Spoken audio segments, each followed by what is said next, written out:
De padres campesinos, nació en San Matías Danlí, El Paraíso, donde desde muy niño se ha dedicado a los estudios que lo han llevado a tener éxito en su vida profesional. Con mucho orgullo nos contó que su vida no ha sido fácil, pero con esfuerzo y dedicación ha demostrado que las metas se pueden lograr. Actualmente desempeña el cargo como titular en la Secretaría de Educación y uno de sus logros como responsable de esta dependencia del Estado es cumplir con los 200 días de clases, meta que hace muchos gobiernos no se había logrado. Lo invitamos a disfrutar de una muy cómoda conversación en blanco y negro con Marlon Escoto. A continuación, Suyapa TV le presenta a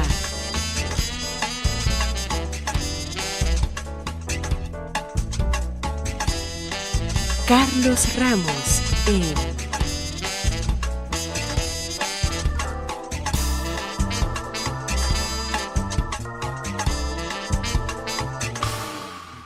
Blanco y Negro.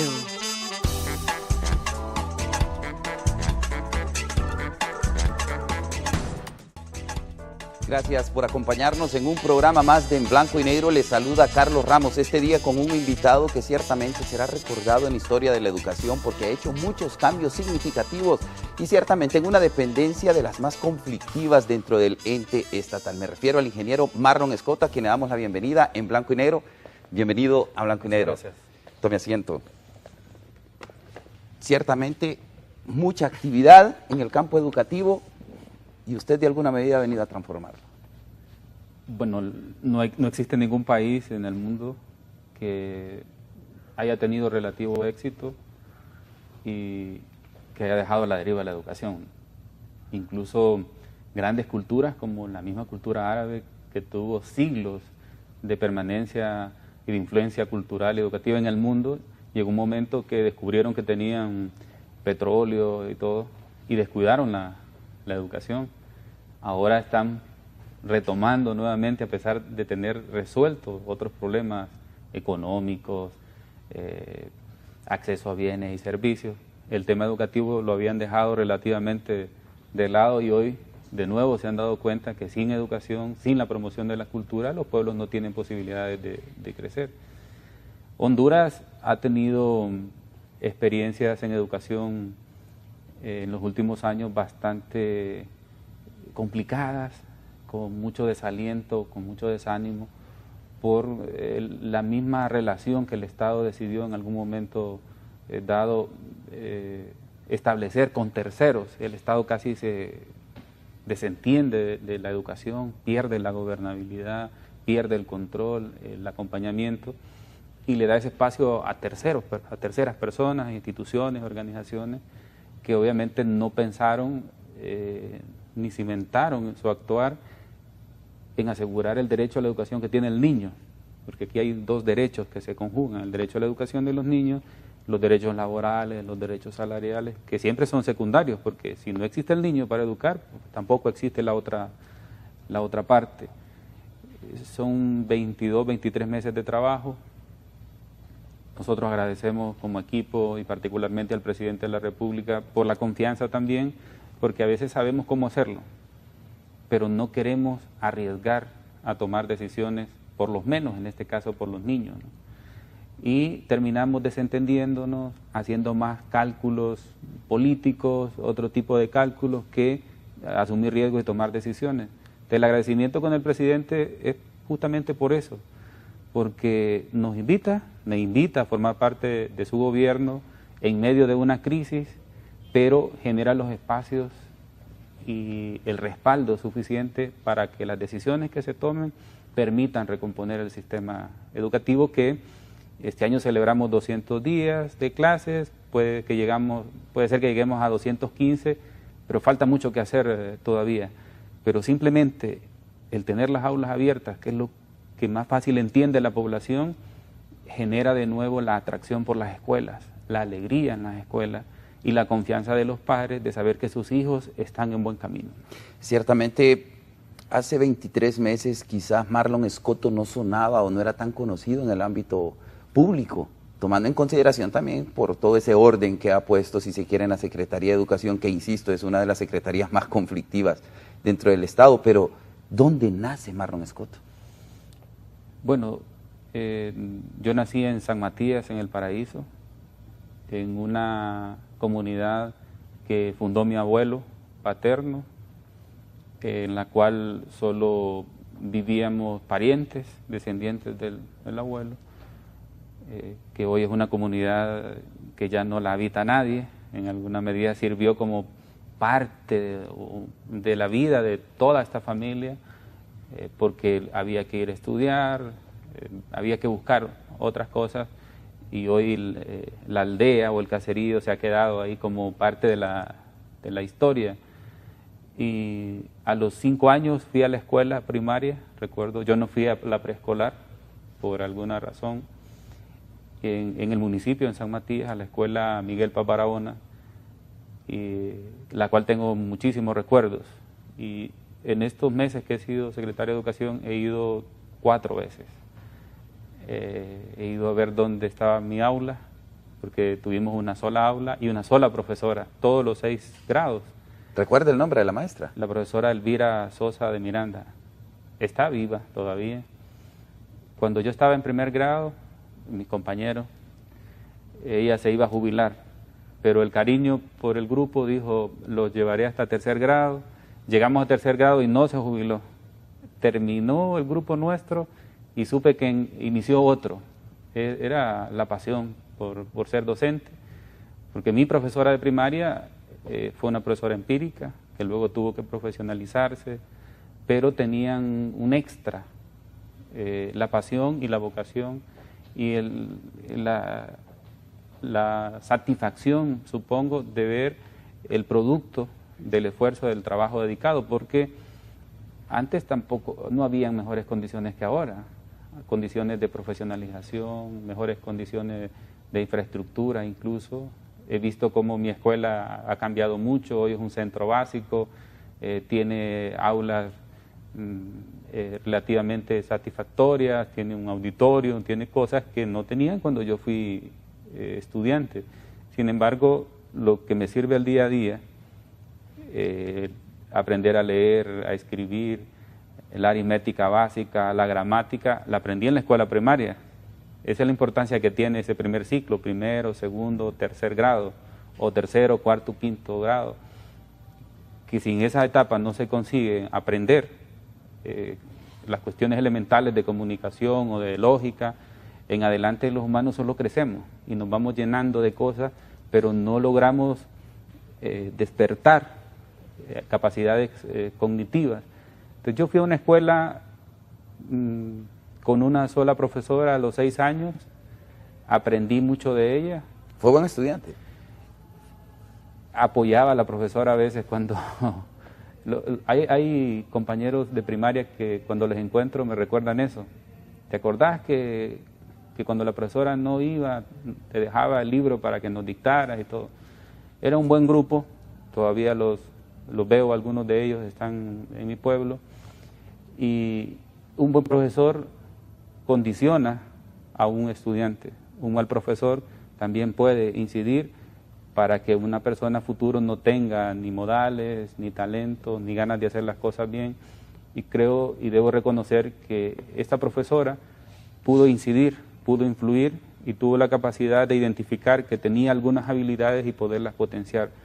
Porque a veces los niños en la escuela, la profesora dice, no le soporto, solo pasa inventando. Claro, es un niño. Esa es la condición, eso es lo que queremos despertar.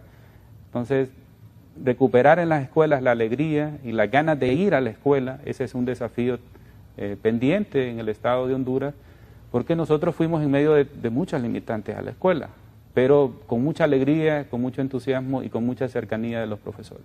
De su infancia y sobre todo en esa etapa escolar, ¿qué es lo que más recuerda? Bueno, San Matías es un pueblo pequeño, en ese tiempo no había energía, no había agua potable, solo existía la escuela, no había centros básicos ni centros de educación media que hoy sí existen. Es un pueblo próximo a Danlí, 10 kilómetros, entonces la gente siempre va y viene si necesita algo con mucha facilidad. Pero la escuela y la familia, yo tengo como una segunda madre, que es mi tía, porque mi madre todavía vivía en el poblado donde nosotros nacimos. Yo nací allí, en El Salto, que es una aldea, una comunidad exclusiva de los escotos y asociados. Entonces tuve que venir al municipio para vivir con una tía. Esos 5 o 6 años ya tenía otra familia y eso para mí no fue ningún trauma, al contrario, hoy para mí se ha constituido en una familia grande porque tengo más hermanos que los que pude tener, porque son mis primos, mis primas, pero son mis hermanos, porque yo estando allí nacieron, ¿no? Entonces ese entorno entre esa familia y la escuela fue feliz en medio de las limitaciones que teníamos, pero que yo las sé hasta ahora, ¿no? En ese momento uno solo vive. Entonces un pueblo que tenía 2 o 3 sitios a los cuales uno podía ir: al río, y para ir al río había que escaparse, porque no había permiso para hacerlo. Entonces mis compañeros, que eran un poco más bajos, hacían un grupo y yo iba al centro. Dependiendo del lugar del río donde había que ir, había alguien que mi madre había hablado con ella para que le dijera si yo pasaba por ahí. Entonces cuando iba el grupo de niños, yo iba dentro del grupo y me agachaba un poco porque era más alto y pasábamos. Y siempre miraba a una señora que salía por el patio a ver, y eso se supo hasta después, ¿no? que había que escaparse para ir, porque era de los lugares que hoy ya no existen esas posibilidades. El otro lugar era ir a jugar a la pelota, y no en el campo de fútbol del pueblo, sino en descampados, en sitios que alguien los habilitaba, un terreno baldío, ponían las porterías. Y al llegar ahí había una norma: la mayoría no llevaban zapatos. Entonces para jugar había que quitarse todos los zapatos. Entonces, esas cosas yo las veo ahora, las valoro ahora. Esa vivencia cercana con los que menos tienen, y esa posibilidad de poderse insertar, porque si los equipos, alguien tenía zapatos, tenía que quitárselos. Y al final regresábamos buscando algo que ponernos en los dedos rotos por no estar acostumbrados, pero esos eran los amigos, eran los compañeros de escuela con los cuales nos divertíamos. Y el pueblo también tiene otros sitios donde nadie ha dejado de ir, el que ha nacido y crecido ahí, que es la loma. En la loma todo el año se levantan papelotes, no solo en la época de los vientos, que tradicionalmente se da al fin de año. Toda época es buena porque es un espacio elevado, ahora hay un pequeño parquecito que han hecho muy agradable. Entonces siempre nos encontrábamos en ese lugar. Y la gran atracción de la loma no solo era levantar el dichoso papelote, sino que papelote consumía más hilo, quién lo elevaba más. Pero llegaba un momento que ya no nadie tenía hilo, entonces había que decidirse por los que estaban más elevados para dar hilo, ¿no? Del que uno tenía, amarrarle al otro hasta el otro. Cuando se terminaba el hilo, entonces se soltaban los papelotes y todos los niños salíamos corriendo loma abajo y el grito era a robar hilo. Es decir, el que lo encontrara primero, porque ese papelote seguro se estrellaba en el cerro Sopilotepe que está al fondo del municipio, ese siempre se iba a extraer ahí porque era la dirección y no había manera.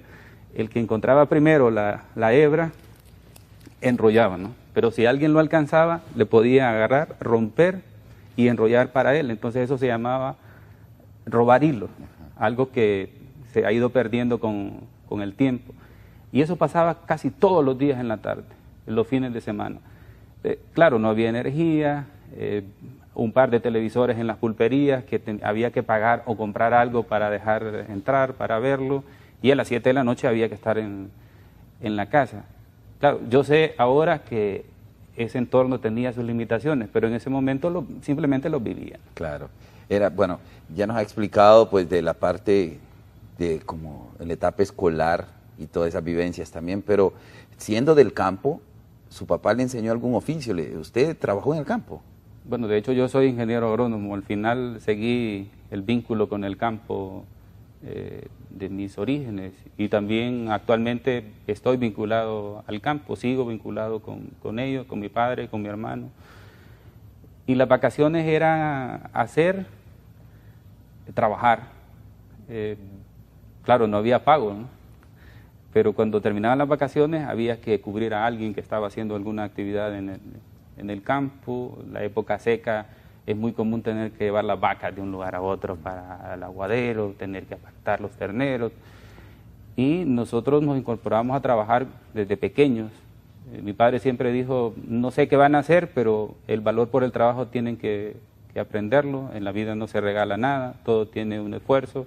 Hay trabajos que tienen mayor recompensa que otros y la vida tiene que decidir entre seguir en el campo, porque mis padres pudieron decidir que nosotros nos quedásemos en el campo y ser campesinos, productores, pero decidieron educarnos, agarraron todo su esfuerzo, toda su energía, su juventud y la volcaron sobre la educación. El hecho de que me haya ido de casa de 5 años para ir a la escuela es una decisión que hoy veo que no fue fácil para mi madre, así decir, este niño se queda acá, se convierte en un agricultor o se va, se educa y busca otra vida.